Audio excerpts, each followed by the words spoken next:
नमस्कार जोहार, मैं राजू और आप देख रहे हैं 24 झारखंड न्यूज। चलिए जानते हैं झारखंड की सुबह से लेकर शाम तक की तमाम बड़ी खबरों को। गिरिडीह में चल रहे अवैध माइका खदान का चाल धंसा, 2 महिलाओं की मौत। गिरिडीह जिले के गांव वन क्षेत्र में परसोनी वन भूमि में बड़ा हादसा हुआ है। यहां वन भूमि पर संचालित माइका के अवैध खदान में चाल धंस गई। इस हादसे में 2 महिलाओं की मौत हो गई। दोनों रिश्ते में ननद और भाभी थे। एक अन्य नाबालिग लड़की भी घायल हुई है, जिसका इलाज धनबाद के एक अस्पताल में चल रहा। परसोनी के इलाके में धड़ल्ले से माइका के अवैध खदानों का संचालन हो रहा। शुक्रवार को भी माफिया ने इस खदान के अंदर कई मजदूरों को भेजा था। यहां माइका काटने का काम चल रहा था, तभी चाल धंस गई। खदान के संचालकों ने किसी तरह दबे हुए लोगों को बाहर निकाला। घायल बच्ची को इलाज के लिए भेज दिया गया, लेकिन जिन्होंने दम तोड़ दिया था उनके शव को उनके घर भिजवाया। दूसरी तरफ इस हादसे की सूचना गिरिडीह एसपी दीपक कुमार शर्मा को मिली। इसके बाद उन्होंने तुरंत ही गांवा थाना प्रभारी महेश चंद्र को कार्रवाई करने का निर्देश दिया। एसपी के निर्देश पर गांवा थाना प्रभारी महेश चंद्र ने छानबीन शुरू कर दिया है। वर्मा माइंस मिल एरिया में सुबह सुबह लगी भीषण आग। वर्मा माइंस मिल एरिया लकड़ी टाल में शनिवार को सुबह सुबह भीषण आग लग गई। आग की वजह से इलाके में अफरा तफरी मच गई। धुआं का गुब्बार दूर दूर से नजर आ रहा था। गोदाम के मालिक ने कहा कि आग की वजह से 2 करोड़ रुपए से अधिक का नुकसान हुआ है। मिल एरिया लकड़ी टाल में स्थित श्री लक्ष्मी टिंकर के रबर गोदाम में लगी आग को बुझाने में 15 दमकल इंजन को करीब 5 घंटे लग गए। इस टिम्बर के मालिक ओम प्रकाश जागी ने बताया कि टाटा स्टील में सप्लाई के लिए विदेश से रबर मंगाए गए थे। उसी में सुबह सुबह आग लग गई। देखते ही देखते आग ने विकराल रूप धारण कर लिया। गोदाम के मालिक और स्थानीय लोगों का कहना है कि इलाके में बिजली की चोरी होती है। आज सामाजिक तत्व अड्डेबाजी करते हैं और गांजा आदि पीते हैं। पीपल पेड़ के नीचे बैठकर गांजा पीने या चोरी की बिजली की वजह से गोदाम में आग लगी होगी। लोगों की अड्डेबाजी करने के बारे में थाने में शिकायत की जा चुकी है, लेकिन कोई कार्रवाई नहीं हुई। हालांकि आग क्यों लगी इस बारे में अब तक दमकल विभाग की रिपोर्ट नहीं आई है। इसके बारे में पक्के तौर पर कुछ भी कहना जल्दबाजी होगी। लक्ष्मी टिंडर के मालिक ने कहा कि सुबह करीब 5:30 बजे लगी आग ने 6:30 बजे के आसपास विकराल रूप धारण कर लिया। दमकल विभाग के 10 से 15 इंजन ने मिलकर 5 घंटे की कड़ी मशक्कत के बाद आग पर काबू पाया। सीजेएम कोर्ट के चौथे समन पर भी हाजिर नहीं हुए पूर्व सीएम हेमंत सोरेन। ईडी ने हेमंत सोरेन को जमीन घोटाले मामले में पूछताछ के लिए 10 समन जारी किया था, जिसमें से 8 समन पर वह ईडी के सामने हाजिर नहीं हुए थे। इसे लेकर ईडी ने शिकायतवाद दर्ज कराया था, जिस पर सीजेएम कोर्ट ने संज्ञान लिया था। कोर्ट से जारी चौथे समन में शनिवार को हेमंत सोरेन को कोर्ट में उपस्थित होना था, लेकिन वह उपस्थित नहीं हुए। इस मामले को हेमंत सोरेन ने झारखंड हाईकोर्ट में चुनौती दी है, जो फिलहाल सुनवाई के लिए लंबित है। गौरतलब है कि ईडी ने सीजेएम कोर्ट में 19 फरवरी को शिकायतवाद दर्ज कराया था, जिसमें ईडी ने बताया था कि हेमंत सोरेन को 10 समन भेजे गए थे, लेकिन इसमें से मात्र 2 समन पर वह उपस्थित हुए थे। यह पीएमएलए की धारा 63 एवं आईपीसी की धारा 174 के तहत गैर कानूनी है। कोर्ट ने इस मामले में सुनवाई के बाद बीते 4 मार्च को संज्ञान लिया था। बता दें कि ईडी ने हेमंत सोरेन को पहली बार 14 अगस्त 2023 को हाजिर होने के लिए समन भेजा था। इसके बाद 19 अगस्त, 1 सितंबर, 17 सितंबर, 26 सितंबर, 11 दिसंबर, 19 दिसंबर, 13 जनवरी, 22 जनवरी और 27 जनवरी को समन भेजे थे। खबरों में आगे बढ़ने से पहले अगर अभी तक आपने इस चैनल को सब्सक्राइब नहीं किया तो प्लीज सब्सक्राइब कर ले, जिससे झारखंड की हर छोटी सी बड़ी खबर की अपडेट आप तक पहुंचता रहे। रविवार को पीएम मोदी घाटशिला में भरेंगे हुंकार, विद्युत वरण के लिए करेंगे वोट की अपील। प्रधानमंत्री नरेंद्र मोदी 19 मई की सुबह जमशेदपुर लोकसभा के सांसद सह भाजपा प्रत्याशी विद्युत वरण महतो के समर्थन में घाटशिला के मऊ भंडार स्थित ताम्र मैदान में चुनावी सभा करेंगे। कार्यक्रम को भव्य बनाने के लिए भाजपा की तैयारी पूरी हो चुकी है। दावा किया जा रहा है कि पूरे कोल्हन से 1 लाख लोगों से ज़्यादा भीड़ जुटेगी। सबसे पहले प्रधानमंत्री नरेंद्र मोदी का हेलीकॉप्टर गोल्फ मैदान में उतरेगा। इसके बाद पीएम सड़क मार्ग से सभा स्थल तक जाएंगे। एसपीजी की टीम ने सभा स्थल से लेकर चौपर की लैंडिंग स्थल की सुरक्षा की जिम्मेदारी संभाल ली है। एसपीजी ने शुक्रवार को गोल्फ मैदान एयरफोर्स की हेलीकॉप्टर की 2 बार लैंडिंग कराकर स्थल की जांच की। गोल्फ मैदान में शनिवार की सुबह 11 बजे प्री रिहर्सल किया गया। रविवार की सुबह 11 बजे प्रधानमंत्री के चौपर की इसी स्थल पर लैंड करेगी। शनिवार को गोल्फ ग्राउंड में हेलीकॉप्टर की लैंडिंग के अलावा गोल्फ ग्राउंड के सभा स्थल तक सड़क मार्ग पर रिहर्सल की गई। इस दौरान हर जगह पर पुलिस फोर्स की तैनाती रहेगी।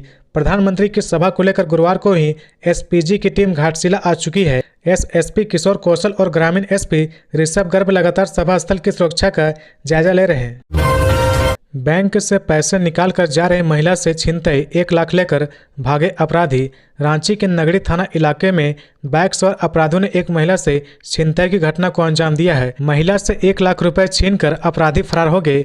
बताया जा रहा कि महिला बैंक से पैसे निकालकर अपने घर जा रही थी। इसी दौरान बाइक सवार अपराधी पहुंचे और महिला से पैसे से भरा बैग लूटकर फरार हो गए। नगड़ी थाने की पुलिस जांच में जुटी है। पुलिस आसपास के लगे सीसीटीवी फुटेज को खंगाल रही है और वहीं आसपास के लोग से पूछताछ कर रही है। बेरमो के चंद्रपुरा में दीवार से टकराए ऑटो चालक की मौत, 2 बच्चे रेफर। बोकारो जिले में शनिवार को सुबह भीषण सड़क दुर्घटना हुई। इसमें ऑटो चालक की मौत हो गई, वहीं 2 और बच्चे घायल हो गए। दोनों बच्चों को बोकारो रेफर कर दिया गया। ऑटो चालक सुबह में कमला माता पहाड़ी मंदिर गया था। वहां से लौटते समय यह दुर्घटना हुई। बताया जा रहा है कि मंदिर से लौटते समय असंतुलित होकर ऑटो दीवार से टकरा गया। इसमें ऑटो चालक की मौत हो गई और 2 बच्चे घायल हो गए। मृतक ऑटो चालक का नाम इम्तियाज बताया रहा। वह 4 बच्चों को लेकर बोकारो जिले के प्रसिद्ध कमला माता पहाड़ी मंदिर गया था। वहां से वापस लौटने के दौरान दुर्घटना हो गई। घटना की सूचना मिलते ही मौके पर लोगों की भीड़ जुट गई। बताया जा रहा है कि पहले एक बच्चे को बोकारो रेफर किया गया था, बाद में एक बच्ची को भी रेफर कर दिया गया। ऑटो चालक की पत्नी का रो रो कर बुरा हाल है। झारखंड में वोटिंग के दिन हीट वेव का अलर्ट, 21 मई तक कई जिलों में गरज के साथ बारिश के आसार। झारखंड में 20 मई को दूसरे चरण का चुनाव होना है। इस दिन चतरा, हजारीबाग और कोडरमा सीट पर मतदान होना है। मतदान के दिन इन इलाकों में लू भी चल सकती है। तापमान 40 डिग्री सेल्सियस से अधिक हो सकता है। भारत मौसम विज्ञान विभाग के रांची स्थित मौसम केंद्र के पूर्व अनुमान में कहा गया कि 21 मई तक झारखंड के कई जिलों में गरज के साथ साथ बारिश भी हो सकती है। तेज गति से हवाएं चल सकती है। इसे लेकर मौसम केंद्र ने येलो अलर्ट जारी किया है। मौसम केंद्र ने कहा कि 30 से 40 किलोमीटर प्रति घंटे की रफ्तार से हवाएं चलेगी। मौसम केंद्र ने यह भी कहा कि 20 और 21 मई को झारखंड के संथाल परगना प्रमंडल, कोयलांचल तथा राजधानी रांची एवं उसके आसपास कई स्थानों पर गरज के साथ बारिश हो सकती है। कहीं कहीं हवा का झोंका 30 से 40 किलोमीटर प्रति घंटे की रफ्तार हो सकता है। कहीं कहीं वज्रपात की भी संभावना है। मौसम केंद्र ने पूर्व अनुमान किया कि 18 और 20 मई को राज्य के कई हिस्सों में लू भी चल सकता है। 18 मई को पलामू प्रमंडल में कहीं कहीं लू चल सकता है। आर्द्रता बढ़ी रहेगी। 19 मई को संथाल परगना के कई हिस्सों में बारिश हो सकती है। 20 मई को पलामू प्रमंडल के साथ साथ हजारीबाग, कोडरमा, देवघर और गिरिडीह में भी लू चलने का अलर्ट मौसम विभाग ने जारी किया है। झारखंड में दूसरे चरण की 3 सीटों पर वोटिंग से पहले शनिवार को थमेगा प्रचार। लोकसभा चुनाव के 5वें चरण के लिए शनिवार शाम प्रचार का शोर थम जाएगा। 5वें चरण में 8 राज्यों की 49 सीटों पर मतदान होगा। चुनाव आयोग 5वें चरण की तैयारी में जुटा है। 20 मई को 5वें चरण के लिए मतदान होगा। झारखंड में यह चुनाव दूसरे चरण के तहत आएगा। प्रचार का शोर शनिवार शाम 5 बजे थम जाएगा। इस चरण में झारखंड की 3 सीटों चतरा, हजारीबाग और कोडरमा में 20 मई को मतदान होंगे। चतरा सीट से इस बार भाजपा ने कालीचरण सिंह को प्रत्याशी बनाया है। वहीं इंडिया गठबंधन की तरफ से कांग्रेस के के एन त्रिपाठी को टिकट दिया है। कोडरमा सीट से इस बार भी भाजपा ने अन्नपूर्णा देवी को मैदान में उतारा है। वहीं इंडिया गठबंधन की ओर से भाजपा माले ने बगोदर विधायक विनोद सिंह को प्रत्याशी बनाया है। हजारीबाग में भाजपा से हजारीबाग सदर विधायक मनीष जायसवाल को मैदान में उतारा है, जबकि इंडिया गठबंधन ने इस सीट पर मांडू के विधायक जयप्रकाश भाई पटेल को टिकट दिया है। होमगार्ड जवान ने चुनाव ड्यूटी में लगी वॉलेंटियर से किया दुष्कर्म, पुलिस ने पकड़ा। खूंटी जिले की 2 आदिवासी नाबालिग लड़कियों के साथ दुष्कर्म का मामला सामने आया है। खूंटी जिले के तपकरा थाना क्षेत्र में पदस्थापित होमगार्ड अनंत नाग और सूरज कुमार साहू पर नाबालिग लड़कियों के साथ दुष्कर्म करने का आरोप लगा है। शुक्रवार को दोनों लड़कियों ने तोरपा थाना पहुंचकर मामले की लिखित शिकायत की है। पुलिस ने मामले को गंभीरता से लेते हुए एफआईआर दर्ज कर दोनों होमगार्ड के जवानों को हिरासत में ले लिया है। पुलिस ने बताया कि मामले की जांच की जा रही है।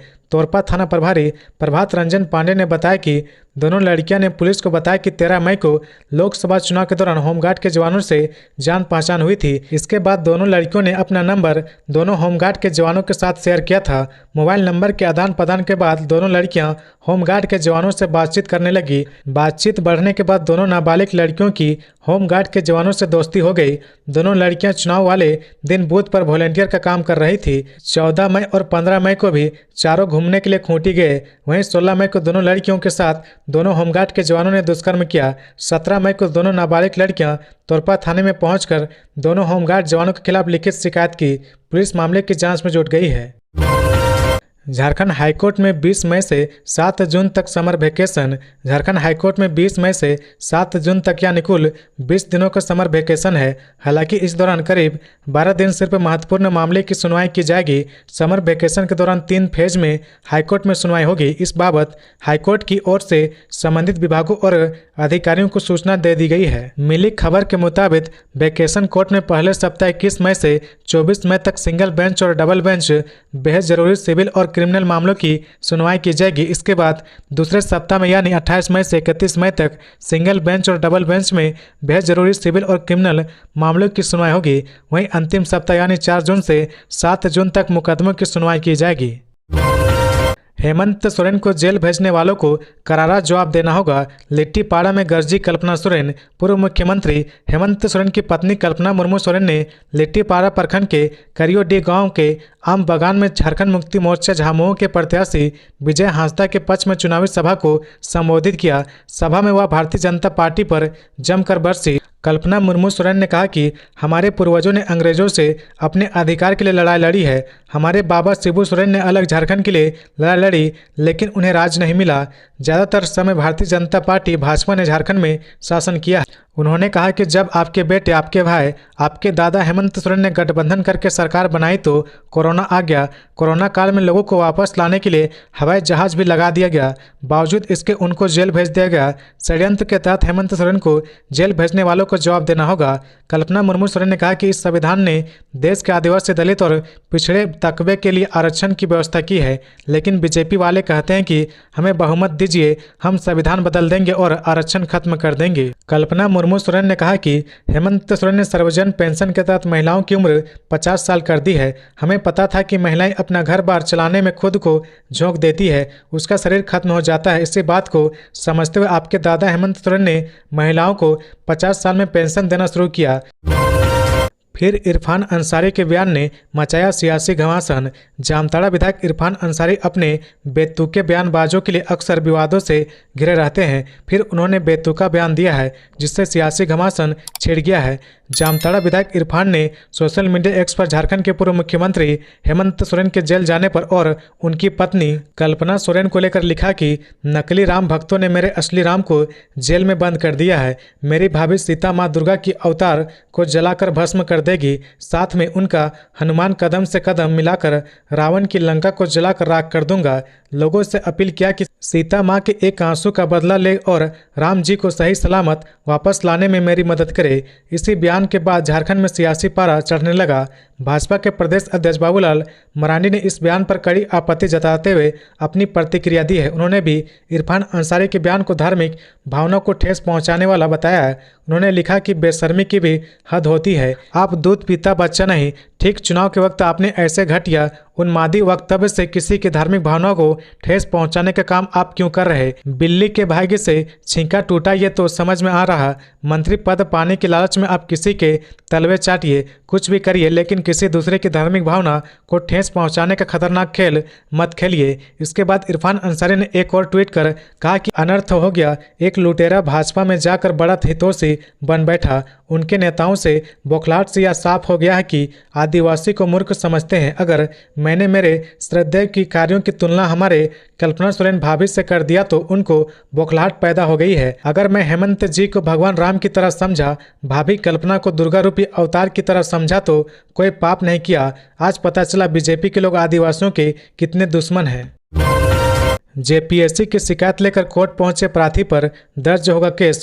ओएमआर सीट में गड़बड़ी का आरोप। झारखंड हाईकोर्ट के जस्टिस आनंद सेन की अदालत ने जेपीएससी सिविल सेवा संयुक्त प्रतियोगिता परीक्षा को लेकर दायर याचिका पर सुनवाई की। इसके बाद अदालत ने कड़ी नाराजगी जताते हुए याचिकाकर्ता गोपाल कुमार महता के खिलाफ प्राथमिकी दर्ज कराने का आदेश दिया है। कोर्ट ने निर्देश दिया कि वह जेपीएससी की ओएमआर सीट व प्रार्थी द्वारा कार्बन कॉपी को प्राथमिकी में शामिल करे। इससे पहले सुनवाई के दौरान जेपीएससी की ओर से प्रारंभिक परीक्षा से संबंधित प्रार्थी के दोनों पत्रों का मूल ओएमआर सीट सीलबंद लिफाफा में पेश किया गया, जिसमें प्रार्थी अभ्यर्थी ने प्रश्नों का उत्तर दिया था। प्रार्थी की ओर से दिए गए OMR शीट की कार्बन कॉपी से उसे मिलाया गया तो काफ़ी अंतर पाया गया। अदालत ने मामले को गंभीरता से लेते हुए पाया कि मूल OMR शीट व उसकी कार्बन कॉपी में काफ़ी अंतर है। ऐसा प्रतीत होता है कि OMR के कार्बन कॉपी में छेड़छाड़ कर याचिका के साथ संलग्न का अदालत में झूठा तथ्य रखकर गुमराह करने का प्रयास किया गया है। मार्च में प्रारंभिक परीक्षा का रिजल्ट जारी किया गया, फिर प्रश्न के साथ आंसर शीट भी जारी की गई। याचिकाकर्ता ने दावा किया कि उसे परीक्षा में 246 अंक मिले हैं, लेकिन उसका चयन नहीं किया गया। इस पर JPSC के वकील संजय पिपरवाल और प्रिंस कुमार सिंह ने कोर्ट को बताया कि याचिकाकर्ता को सिर्फ 46 अंक मिले थे। इस पर कोर्ट ने JPSC से गोपाल की OMR शीट सील बंद लिफाफे में पेश करने का निर्देश दिया था। शुक्रवार को OMR शीट को सौंपी गई। कोर्ट ने याचिकाकर्ता और JPSC की OMR शीट का मिलान किया तो दोनों में अंतर पाया गया। ऐसा प्रतीत हुआ कि याचिकाकर्ता ने OMR शीट में छेड़छाड़ की है। अदालत ने नाराजगी जताते हुए इसे आपराधिक कृत्य माना तथा प्रार्थी पर प्राथमिकी दर्ज करने का आदेश दिया है। गौरतलब है कि JPSC संयुक्त सिविल सेवा प्रतियोगिता परीक्षा के अभ्यर्थी गोपाल कुमार महता ने याचिका दायर की थी। उन्होंने याचिका में OMR शीट की कार्बन कॉपी संकलन की थी। इसमें सभी प्रश्नों का उत्तर दिया दिखाया गया था। प्रार्थी ने याचिका में कहा था कि उसने OMR शीट में सवालों का जवाब दिया था, लेकिन JPSC ने उसे असफल घोषित कर दिया है। घाटशिला में PM मोदी की सभा रविवार को SPG ने संभाली सुरक्षा। 7 IPS 2500 जवान रहेंगे तैनात। प्रधानमंत्री नरेंद्र मोदी 19 मई को जमशेदपुर लोकसभा के घाटशिला के ताम्र प्रतिभा मंच मैदान में सभा को संबोधित करेंगे। PM की सभा को लेकर सुरक्षा के कड़े इंतजाम किए गए हैं। SPG स्पेशल प्रोटेक्शन ग्रुप ने सभा स्थल से लेकर चौपर की लैंडिंग स्थल तक सुरक्षा की जिम्मेदारी संभाली है। गुरुवार को ही SPG की टीम घाटशिला पहुंच चुकी है। SPG ने शुक्रवार को गोल्फ मैदान एयरफोर्स के हेलीकॉप्टर की 2 बार लैंडिंग कराकर स्थल की जांच की। शनिवार को गोल्फ मैदान में प्री रिहर्सल हुआ। रविवार की सुबह 11 बजे प्रधानमंत्री के चौपर की उक्त स्थल पर लैंडिंग होनी है। PM की सुरक्षा को लेकर 7 IPS लगाए गए हैं। जोनल IG अखिलेश झा के अलावा कोल्हन DIG मनोज रतन चौबे, SSP किशोर कौशल, City SP मुकेश लुनायत, ग्रामीण SP ऋषभ गर्भ, रेल SP परवीन पुष्कर, सुधांशु जैन व एक IPS को सुरक्षा का जिम्मा सौंपा गया है। प्रधानमंत्री नरेंद्र मोदी की सभा को लेकर करीब 350 पुलिस पदाधिकारी के अलावा 2500 जवान की तैनाती की जा रही है। PM की सभा को लेकर पुलिस मुख्यालय के स्तर से सुरक्षा की तैयारी पूरी कर ली गई है। पुलिस अधिकारियों के अनुसार रांची जोनल IG की ओर से कार्यक्रम के दौरान विधि व्यवस्था और सुरक्षा व्यवस्था को लेकर अतिरिक्त पुलिस अफसरों की मांग पुलिस मुख्यालय से की गई थी। इसके लिए जोनल IG ने एक प्रस्ताव तैयार कर पुलिस मुख्यालय को भेजा था। माओवादी कामेश्वर यादव गिरफ्तार, कई नक्सली हमलों का है आरोप। 15 लाख का इनामी नीतीश यादव का है करीबी। प्रतिबंधित नक्सली संगठन भाकपा माओवादी के खिलाफ पलामू पुलिस को बड़ी सफलता मिली है। पलामू पुलिस ने 15 लाख के इनामी माओवादी कमांडर नीतीश यादव के करीबी सहयोगी कामेश्वर यादव उर्फ धनराज को गिरफ्तार कर लिया है। कमलेश यादव पर पलामू के इलाके में कई नक्सली घटनाओं को अंजाम देने का आरोप है। गिरफ्तार कामेश्वर यादव पलामू के पांडु थाना क्षेत्र का रहने वाला है। कामेश्वर यादव ने पलामू पुलिस को कई जानकारियां दी है, जिसके बाद कई इलाके में सर्च ऑपरेशन चलाया जा रहा। सितंबर 2023 में शीर्ष माओवादी कमांडर नीतीश यादव के दस्ते ने पलामू के छतरपुर थाना क्षेत्र के काला पहाड़ इलाके में आधा दर्जन से अधिक वाहनों को जला दिया था। आरोप है कि इस घटना में कामेश्वर यादव का हाथ रहा। पुलिस से मिली जानकारी के मुताबिक कुछ दिन पहले चतरा के इलाके में पुलिस ने शीर्ष माओवादी बबन भोक्ता को गिरफ्तार किया था। बबन भोक्ता ने ही कामेश्वर यादव का नाम पुलिस को बताया था। इसके बाद से ही पलामू पुलिस कामेश्वर यादव की तलाश कर रही थी। छतरपुर थाना पुलिस ने मामले में कार्रवाई करते हुए कामेश्वर यादव को गिरफ्तार कर लिया है। पार्टी से निकाले जाने के बाद लोबिन बोले, निष्कासन का कोई अफसोस नहीं। झामुमो के बागी नेता लोबिन हेम्ब्रोम को पार्टी ने 6 साल के लिए निष्कासित कर दिया है। लोबिन हेम्ब्रोम ने कहा कि उन्हें अपने निष्कासन का कोई अफसोस नहीं। उन्होंने गुरुजी शिबू सोरेन के जंगल व जमीन की लड़ाई को सिर्फ आगे बढ़ाने का काम किया है। इसमें साथ देने के बजाय झामुमो ने उन्हें पार्टी से ही बाहर का रास्ता दिखा दिया। उन्होंने कहा कि फिलहाल उनका पूरा ध्यान राजमहल सीट से चुनाव जीतने का है। वे निर्दलीय चुनाव मैदान में है। पहले भी 1995 में एक बार जब झामुमो ने सिटिंग MLA रहने के बावजूद बेवजह उनका टिकट बोरियो सीट से काट दिया था, उन्होंने निर्दलीय चुनाव लड़ा और शानदार जीत हासिल की।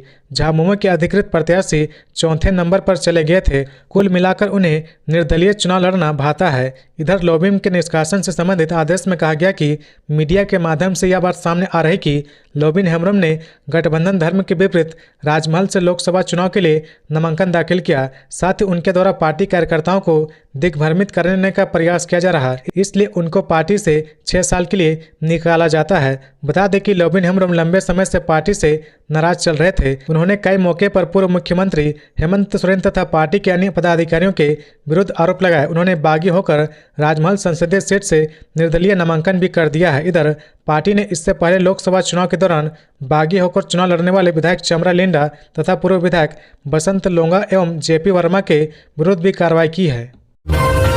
केस कांड में संजीव लाल, जहांगीर आलम और जमीन घोटाले में इरशाद अख्तर व तापस घोष की रिमांड 3 दिनों के लिए बढ़ी। केस कांड में गिरफ्तार झारखंड के मंत्री आलमगीर आलम के पीएस संजीव लाल और उसके नौकर जहांगीर आलम की रिमांड अवधि 3 दिन के लिए बढ़ा दी गई है। वहीं जमीन घोटाले मामले में गिरफ्तार इरशाद अख्तर, तापस घोष व संजीत कुमार की भी रिमांड अवधि 3 दिन के लिए बढ़ा दी गई है। केस कांड मामले में गिरफ्तार संजीव लाल और जहांगीर आलम को प्रवर्तन निदेशालय के अधिकारियों ने शनिवार को पीएमएलए कोर्ट में पेश किया।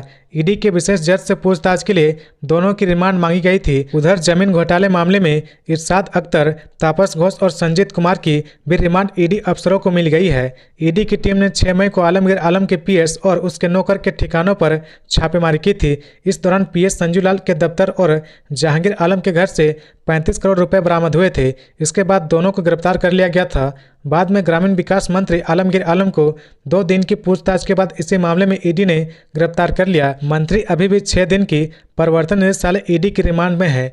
तपस घोष कोलकाता के रजिस्ट्री ऑफिस का कर्मचारी है और उस पर बड़गई अंचल में 8.5 एकड़ जमीन के फर्जीवाड़े करने का आरोप है। संजीत कुमार भी कोलकाता रजिस्ट्री ऑफिस में कार्यरत है। इन दोनों के साथ हजारीबाग के डीड राइटर इरशाद अख्तर को पूछताछ के बाद ईडी ने गिरफ्तार किया था। इन लोगों पर जमीन के मूल दस्तावेज से छेड़छाड़ करके जमीन की खरीद बिक्री करने के लिए फर्जी दस्तावेज तैयार करने का आरोप है। 7वें चरण में 3 सीटों से 52 उम्मीदवार मैदान में, जाने कहां से कितने प्रत्याशी। 7वें चरण के लोकसभा चुनाव के लिए राज्य में 3 सीटों से 52 उम्मीदवार मैदान में है। मुख्य निर्वाचन पदाधिकारी झारखंड के रवि कुमार ने यह जानकारी दी है। बताया कि नाम वापसी के बाद कुल 52 उम्मीदवार रह गए हैं। उन्होंने बताया कि राजमहल संसदीय निर्वाचन क्षेत्र से नाम वापसी के अंतिम दिन शुक्रवार को एक प्रत्याशी ने अपना नाम वापस ले लिया है। इस तरह यहां अब कुल 14 उम्मीदवार चुनाव मैदान में है। दुमका संसदीय निर्वाचन क्षेत्र से किसी भी उम्मीदवार ने अपना नामांकन वापस नहीं लिया है। यहां से कुल 19 प्रत्याशी हैं। गोड्डा संसदीय निर्वाचन क्षेत्र से 2 लोगों ने अपना नामांकन वापस लिया है। यहां से कुल 19 प्रत्याशी चुनाव मैदान में है। उन्होंने मतदाताओं से अपील करते हुए कहा कि मतदान के लिए जाते वक्त अपने साथ मतदाता सूची का सीरियल नंबर नोट कर जरूर ले जाए। इससे मतदाता सूची से मतदाता का सीरियल नंबर का मिलान करने में बेवजह समय जाया नहीं होगा। अगर वोटर इन्फॉर्मेशन स्लिप मतदाता तक नहीं पहुंचा हो तो वे वोटर हेल्पलाइन ऐप से भी अपना सीरियल नंबर नोट कर सकते हैं। उन्होंने बताया कि आदर्श आचार संहिता लागू होने के बाद ये अवैध सामग्री और नकदी के रूप में 1 अरब 16 करोड़ 75 लाख रुपए की जब्ती की गई है। अरविंद केजरीवाल को मिली बेल तो हेमंत सोरेन में क्या है दिक्कत, जानिए कहां फंसा है पेंच। दिल्ली के मुख्यमंत्री अरविंद केजरीवाल लोकसभा चुनाव के प्रचार के लिए जमानत पर है, जिससे हेमंत सोरेन की उम्मीदें बढ़ी है। हालांकि अब तक उन्हें राहत नहीं मिली है। ऐसे में कई तरह के सवाल सामने आ रहे हैं। आखिर जब केजरीवाल को बेल मिल सकती है तो हेमंत सोरेन के मामले में पेंच कहां फंसा रहा। दरअसल सुप्रीम कोर्ट की ओर से बताया गया कि केजरीवाल के मामले में दिल्ली हाईकोर्ट ने फैसला जल्दी सुनाया था, जिससे उनका रास्ता साफ हो गया। वहीं हेमंत सोरेन के मामले में झारखंड हाईकोर्ट ने फैसला सुनाने में देरी की है। बता दें कि हेमंत सोरेन की गिरफ्तारी 31 जनवरी 2024 को हुई। वहीं केजरीवाल को हिरासत में 21 मार्च को ईडी ने लिया था। दोनों ने उसके तुरंत बाद जमानत के लिए सुप्रीम कोर्ट का दरवाजा खटखटाया है, लेकिन शीर्ष अदालत ने दोनों को पहले हाईकोर्ट में जाने को कहा। हेमंत ने हाईकोर्ट में याचिका दाखिल की। इसके बाद 28 फरवरी को मामले पर सुनवाई करते हुए हाईकोर्ट ने फैसला सुरक्षित रख लिया। करीब 2 महीने तक हाईकोर्ट ने मामला रोके रखा। इसके बाद 24 अप्रैल को हेमंत सोरेन की ओर से देरी के खिलाफ सुप्रीम कोर्ट में शिकायत की गई। जैसे ही हेमंत की याचिका पर सुप्रीम कोर्ट ने संज्ञान लिया, इधर हाईकोर्ट ने याचिका पारित किया। इसके बाद मामला सुप्रीम कोर्ट पहुंचा। सुप्रीम कोर्ट में हेमंत सोरेन की याचिका पर 2 बार सुनवाई हुई। पहले तारीख 13 मई को कोर्ट ने ईडी से जवाब दाखिल करने को कहा। इसके बाद मामले की सुनवाई 17 मई को निर्धारित की गई। 17 मई को ईडी ने जवाब दाखिल नहीं किया, जिसके बाद मामले की सुनवाई अब 21 मई को होगी। बता दें कि न्यायमूर्ति संजीव खन्ना और न्यायमूर्ति दीपांकर दत्ता के पीठ ने कहा कि हेमंत सोरेन की याचिका पर सुनवाई करना संभव नहीं है। 21 मई को अवकाश पीठ के समक्ष सुनवाई तय की गई है। जेएमएम ने सीता सोरेन को 6 वर्षों के लिए किया निष्कासित, लगाया बड़ा आरोप। दुमका लोकसभा सीट से भाजपा के टिकट पर चुनाव लड़ रही विधायक व शिबू सोरेन की बड़ी बहू सीता सोरेन को झामुमो ने सभी पदों से हटाते हुए 6 वर्षों के लिए पार्टी से निष्कासित कर दिया है। वहीं पार्टी से बागी होकर राजमहल लोकसभा सीट से निर्दलीय चुनाव लड़ रहे झामुमो विधायक लोबिन हेम्ब्रोम के खिलाफ भी पार्टी ने यह कार्रवाई की है। इस तरह अब तक पार्टी से बागी होकर चुनाव लड़ने वाले 5 नेताओं के खिलाफ कार्रवाई की जा चुकी है। लोबिन और सीता के अलावा कार्रवाई की सूची में विधायक चमरा लिंडा, केंद्रीय समिति के सदस्य बसंत लोंगा और जेपी वर्मा भी शामिल है। सीता सोरेन और लोबिन हेम्ब्रोम के खिलाफ कार्रवाई का आदेश खुद पार्टी के अध्यक्ष शिबू सोरेन ने जारी किया है। 19 मार्च 2024 को अपने पार्टी और पार्टी के वरीय नेताओं पर आधारहीन व गंभीर आरोप लगाते हुए पार्टी की प्राथमिक सदस्यता से इस्तीफा दे दिया था। विभिन्न जन संवाद माध्यमों तथा सोशल मीडिया प्लेटफॉर्म से प्राप्त सूचना के अनुसार अपने वर्तमान लोकसभा आम चुनाव 2024 में दुमका लोकसभा निर्वाचन क्षेत्र से नामांकन किया है। उक्त दोनों घटनाक्रम यह दर्शाते हैं कि पूर्व निर्धारित मंशा के तहत पार्टी के विरुद्ध चुनाव लड़ने के लिए आप पार्टी और पार्टी के वरीय नेताओं पर आधारहीन आरोप लगाती रही हैं। अंततः आपको पार्टी के सभी पदों से पद मुक्त करते हुए पार्टी की प्राथमिक सदस्यता से 6 वर्षों के लिए निष्कासित किया जाता है। तो ये थी आज की झारखंड की टॉप बड़ी खबरें। इसी तरह झारखंड की हर छोटी सी बड़ी खबर देखने के लिए आप हमारे चैनल 24 झारखंड न्यूज को सब्सक्राइब करके बेल आइकन प्रेस कर ले, जिससे झारखंड की हर छोटी सी बड़ी खबर की अपडेट आप तक पहुंचता रहे। तो आज के लिए बस इतना ही। हमें दीजिए इजाजत, फिर मिलते हैं नेक्स्ट न्यूज में।